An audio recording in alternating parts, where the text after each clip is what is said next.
Ah, voilà. Chers collègues, mesdames et messieurs, bonjour et bienvenue à notre commission de l'enfance, de la santé, de la culture, des médias, des droits des femmes pour cette 8e séance d'audition dans le cadre du contrat de gestion de la RTBF. Et je peux alors passer la parole à Monsieur Hidalgo. Merci beaucoup. Bonjour à toutes et tous, merci de me recevoir dans le cadre de ces auditions.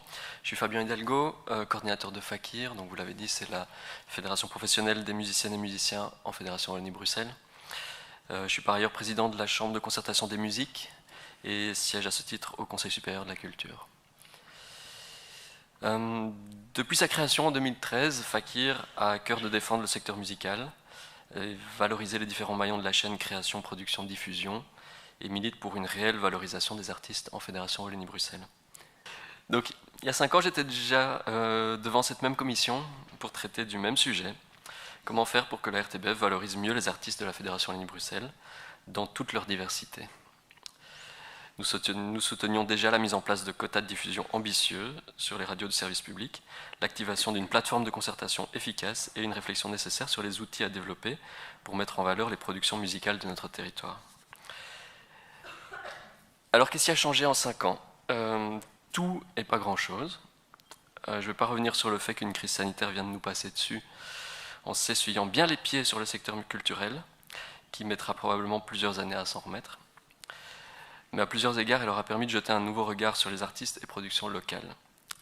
On a senti une volonté, parfois une nécessité, de la part des programmateurs et programmatrices, de se tourner vers la scène locale pour leur programmation, étant donné que voilà, les voyages étaient devenus compliqués. On a tout de suite vu plus de programmation d'artistes locaux dans les festivals et dans les salles. Et concernant la RTBF et son rapport avec les artistes de Fédération Wallonie-Bruxelles, malheureusement, nos constats n'ont pas beaucoup changé, malgré quelques initiatives qui semblaient aller dans le bon sens, comme le plan Restart, ou le fait que le quota de production Fédération Wallonie-Bruxelles est passé de 10 à 12%. Il y a quelques semaines, nous vous avons transmis un dossier reprenant nos constats et recommandations pour améliorer la visibilité des artistes FWB sur le service public. Et au hasard du calendrier, la semaine dernière, paraissait dans Le Soir un dossier de 4 pages sur le même sujet. Une enquête de fond menée par 3 journalistes qui ont compilé les diffusions musicales en radio sur une durée de plusieurs mois. Dans ces pages, on retrouve énormément d'éléments intéressants qui sont autant de constats peu réjouissants. Premièrement, une forte concentration. Sur certaines radios du groupe RTBF, les 10 artistes Fédération Wallonie-Bruxelles les plus diffusés remplissent à eux seuls plus de 50% du quota. Deuxièmement, malgré l'obligation de diffuser la majorité du quota entre 6h du matin et 22h, on constate que la proportion d'artistes FWB est plus importante pendant la nuit qu'en journée. Pire, certains sont même diffusés exclusivement la nuit. D'après l'article, cela concerne près d'un artiste belge sur 6. Donc il n'y a aucune diffusion en journée, mais uniquement pendant la nuit. Ça touche aussi à un aspect économique important, j'y reviendrai plus tard. Troisièmement, la prise en compte dans le quota Fédération Wallonie-Bruxelles d'artistes qui n'ont qu'un lien ténu avec notre communauté. L'article parle ici de Hooverphonic ou Lara Fabian par exemple. On peut se demander s'ils sont vraiment dans le quota Fédération Wallonie-Bruxelles. Ces éléments corroborent ce que nous soulignons dans notre propre dossier. Et j'ajouterai enfin qu'en matière de diffusion d'artistes locaux, la RTBF fait moins bien que ses voisins européens. Je vous renvoie à la page 5 de notre dossier, qui compile les quotas mis en place dans toute une série de pays d'Europe et d'ailleurs, où on constate que les quotas varient globalement entre 25% pour monter parfois jusqu'à 30 ou 40% d'artistes locaux. Après ces divers constats, quelques pistes d'action. Vous le savez, nous militons pour un signal fort envoyé à toutes et tous les artistes de Fédération Wallonie-Bruxelles. Je me réjouis de lire d'ailleurs dans la note d'intention du gouvernement que, je cite, les quotas de diffusion d'œuvres musicales en Fédération Wallonie-Bruxelles seront définis de manière précise et ambitieuse. Ça fait très plaisir de lire ce genre de choses.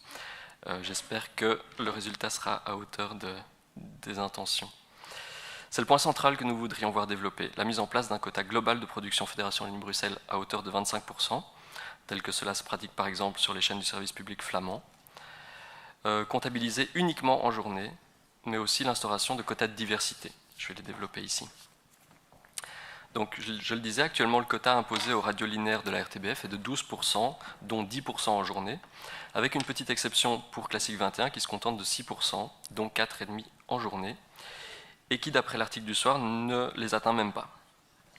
Alors, ça peut paraître beaucoup comme ça, quand on regarde de ce côté-là, mais en fait, ça signifie que le service public Fédération Wallonie-Bruxelles diffuse de 85% à 95% d'œuvres non Fédération Wallonie-Bruxelles. Alors doubler ce quota global n'apportera pas nécessairement une pluralité dans les diffusions. Il suffirait de diffuser 2 fois plus les titres qui sont déjà diffusés actuellement pour atteindre ces quotas. Donc pour encourager une véritable variété de contenus, il nous semble indispensable de mettre en place des quotas de diversité. Et nous proposons qu'ils se déclinent sous 4 aspects. Premièrement, une proportion de 30% d'artistes récents, c'est-à-dire dont le premier album est sorti depuis moins de 2 ans. Deuxièmement, une proportion de 30% de titres récents, à savoir qui ont moins de 2 ans. Troisièmement, une proportion de 30% d'artistes hors du top 100, afin de visibiliser les artistes moins vendus. Et pour finir, une proportion de 40% d'artistes sexisés, afin de mettre en lumière les minorités de genre. Ça peut paraître un peu technique et affolant de se dire comment est-ce qu'on va mettre ça en place, mais je tiens à signaler que ces idées ne sont pas révolutionnaires et qu'elles avaient déjà été soutenues dans un rapport du CSA datant de 2015. Actuellement, les moyens technologiques permettent amplement de mettre en place des outils de contrôle pour s'assurer du respect de ces différents quotas. Et alors, quels seront les effets de cette hausse des quotas ? Ils seront à la fois directs et indirects. Directs parce que les diffusions en radio génèrent des droits d'auteur et des droits voisins qui reviennent directement aux artistes.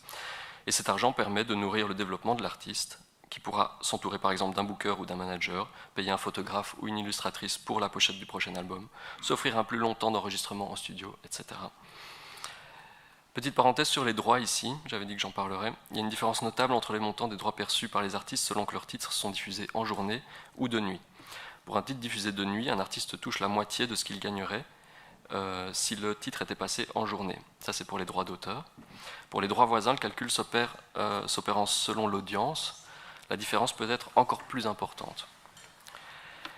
C'est en partie pour cette raison que le secteur musical a regardé d'un œil un peu dubitatif l'initiative de la RTBF visant à soutenir les artistes au moment du premier confinement, avec la mise en place d'une heure exclusivement consacrée au titre Fédération Wallonie-Bruxelles, mais diffusée uniquement entre 5h et 6h du matin. Pour les bénéfices indirects, c'est bien simple, une rotation en radio reste un gage de crédibilité auprès des programmateurs et programmatrices, attirera plus de public au concert, ce qui entraînera un meilleur cachet pour l'artiste, etc. Tout ça contribuera à alimenter ce qu'on appelle un cercle vertueux, plus de visibilité pour les artistes, donc plus de programmation dans les salles de concert et festivals, plus d'albums vendus, plus d'argent dans l'économie de la musique en Fédération Wallonie-Bruxelles. On peut notamment observer ces effets en Flandre, donc on ne doit pas regarder très très loin, où les quotas de 25% d'artistes flamands sont appliqués sur toutes les radios du groupe VRT, qui cumulent ensemble plus de 60% des parts de marché. On retrouve en moyenne 2 fois plus d'albums d'artistes flamands dans l'ultra-top flamand que d'artistes Fédération Wallonie-Bruxelles dans l'ultra-top francophone. Et enfin, faut-il le rappeler, ça ne coûterait absolument rien à la RTBF. J'ai exposé plusieurs points qui concernaient la diffusion linéaire. Je vais maintenant rapidement parler du pan non linéaire. La question des algorithmes a été évoquée par plusieurs intervenants et intervenantes lors de ces auditions, et même évidemment par M. Philippot lui-même, qui disait vouloir développer le volet audio de la plateforme Ovio. Évidemment, on ne peut pas contrôler ce que les gens écoutent sur les plateformes de contenu. J'ai entendu ici quelqu'un faire la comparaison entre Ovio et une grande bibliothèque, qui me semble assez juste à plusieurs égards. Dans une bibliothèque, vous pouvez aller à l'aventure, à la découverte de choses trouvées presque par hasard, suivre les recommandations d'amis ou demander conseil aux bibliothécaires. De la même manière, sur Ovio, on peut imaginer plusieurs choses. Déjà faire en sorte que le catalogue global fasse la part belle au contenu Fédération Wallonie-Bruxelles, avec pourquoi pas un seuil, un quota à atteindre. Deuxièmement, que les productions Fédération Wallonie-Bruxelles soient mises en valeur par des choix éditoriaux, l'équivalent de la tête de rayon dans une bibliothèque. Et pour finir, que l'algorithme de recommandation propose des titres issus de ce catalogue Fédération Wallonie-Bruxelles lorsqu'un utilisateur navigue sur ces plateformes. J'ai beaucoup parlé des quotas, mais je tiens à préciser quand même, si ça a été nécessaire, que pour nous c'est avant tout un moyen pour garantir plus de diversité et non un but en soi. Pour conclure, quelques recommandations, un résumé de ce que je viens d'exposer.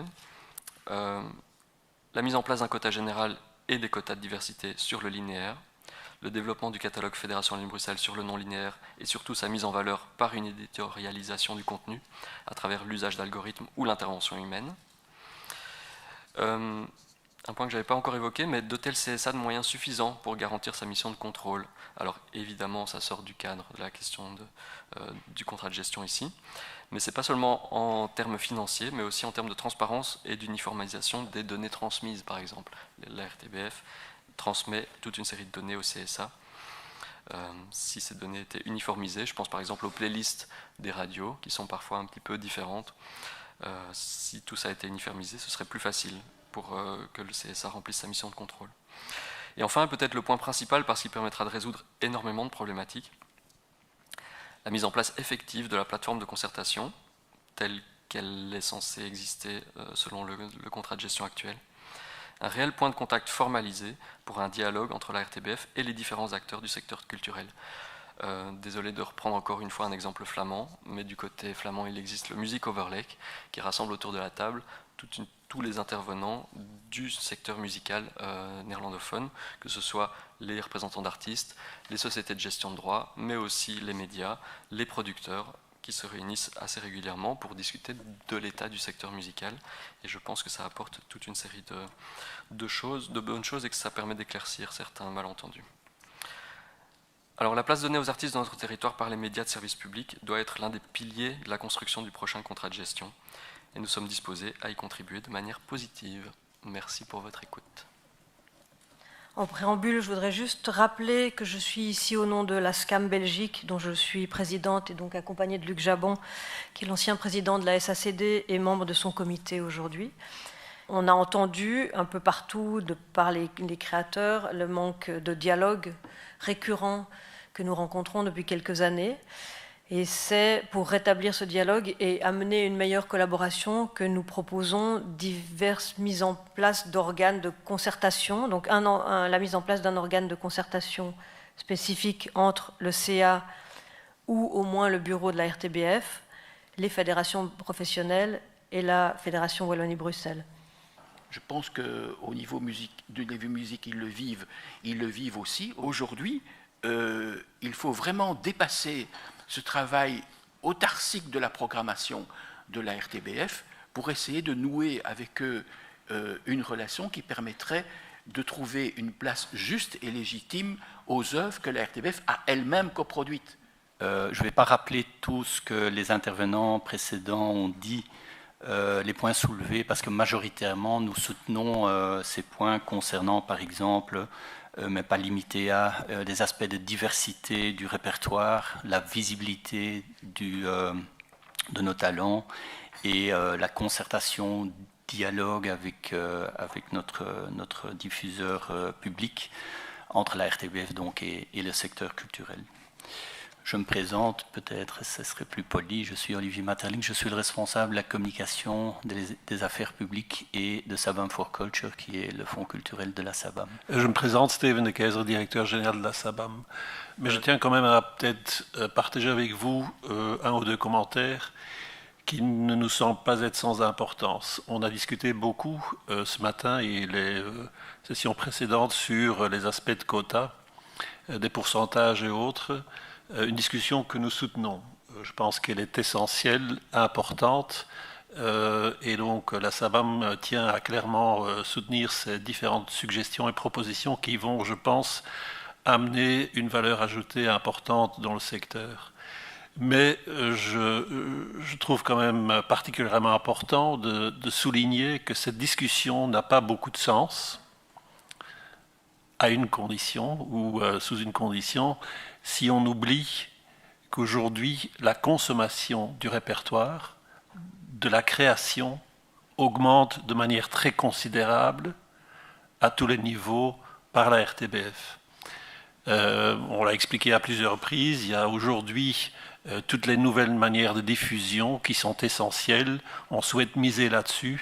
Je suis assez d'accord que le linéaire a toujours une importance, mais clairement, son importance diminue de manière considérable.